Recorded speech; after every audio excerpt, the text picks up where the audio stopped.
Hi, I'm Angela Pifer, creator of the Clean and Lean Revolution. Here's your question today. True or false? If I say you need to work on your stress management, your eyes go cross and you immediately dismiss my comment. Hans Selye, the famous physiologist who coined the term stress, defined it this way: the non-specific response of the body to any demand made upon it.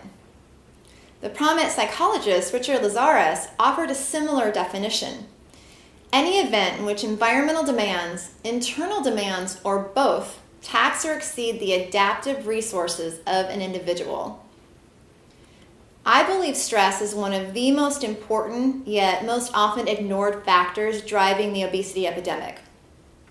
Studies show that stress makes it easy to gain weight, hard to lose weight, and if you do lose a few pounds, stress makes it hard to maintain any weight loss success. This is one reason why some people just can't seem to lose weight no matter how well they eat or how much they exercise. When stress is chronic, the hypothalamus signals the adrenal glands to release the stress hormone, cortisol. Cortisol is normally released in a 24-hour cycle across the day.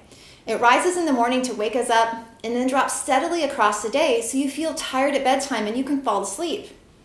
Chronic stress can not only increase average cortisol levels, but more importantly, it disrupts this natural cortisol rhythm. It's this shifting of our normal 24-hour cortisol cycle that wreaks an immense amount of havoc on our bodies. Among other effects, it impairs blood sugar control. We need to look at blood labs for ideal ranges versus using them solely to diagnose a condition, either stating that someone has diabetes or does not have diabetes.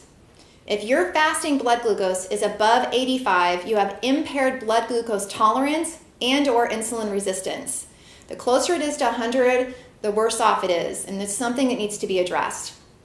Even if you don't have diabetes, you should want to know that your body is having a hard time processing blood glucose, and to then create a strategy to address it before it turns into diabetes.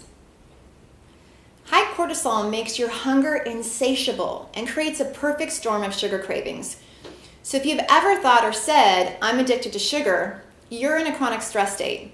It really has nothing to do with food or sugar and everything to do with the shaky, hypervigilant chronic stress state that you're in that's driving sugar cravings up. It isn't the sugar that you need to address, it's the chronic stress. High cortisol reduces your ability to burn fat. When cortisol levels are high, your body is triggered to store fat and not burn calories. This usually is seen when belly fat accumulates, and when belly fat is difficult to lose, no matter how much you exercise or how much you eat right. Your body will actually start to store fat at a higher rate in response to chronic stress. And this makes sense, doesn't it? If your body feels that it's stressed, it may need to flee at any moment. Burning valuable energy doesn't make sense.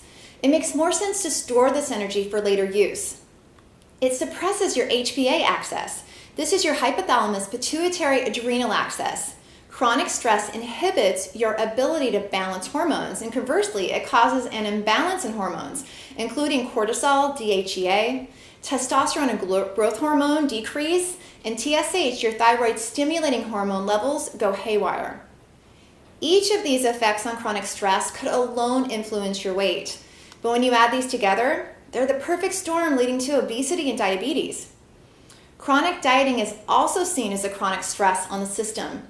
This has been shown to raise cortisol levels, and this has been shown to be especially harmful when combined with sleep deprivation. So if you're getting less than 7 hours of sleep each night, and these 7 hours are not very restful, and then you throw on top of this a calorie-restricted diet, you're in a chronic state of stress. Now add to this adding in too much exercise, and this also leads to higher cortisol production. Cortisol is catabolic. This means that it breaks down muscle instead of building it up. Although you may see an initial drop in pounds, you really don't want to lose lean muscle when your goal is to lose weight and keep it off long term. Your lean muscle is what your metabolism is based on. When losing weight, the goal is to shed fat and maintain your lean muscle as much as you can. This will mean that you're at a leaner weight with a higher metabolism. This means you can eat more at a lower weight and be able to maintain that weight versus having to watch every bite that comes across your lips. Only you can answer today's question, true or false. Which is it? Will you continue to ignore your stress levels, or will you decide to make a plan to address these? If your goal is to lean out, losing fat, and maintaining muscle, stress management can no longer be ignored. In fact, I would bet that if you work on your sleep patterns and you work on stress management and simply eat a little healthier, that you would start to see a shift in your weight and you'd lose a few inches.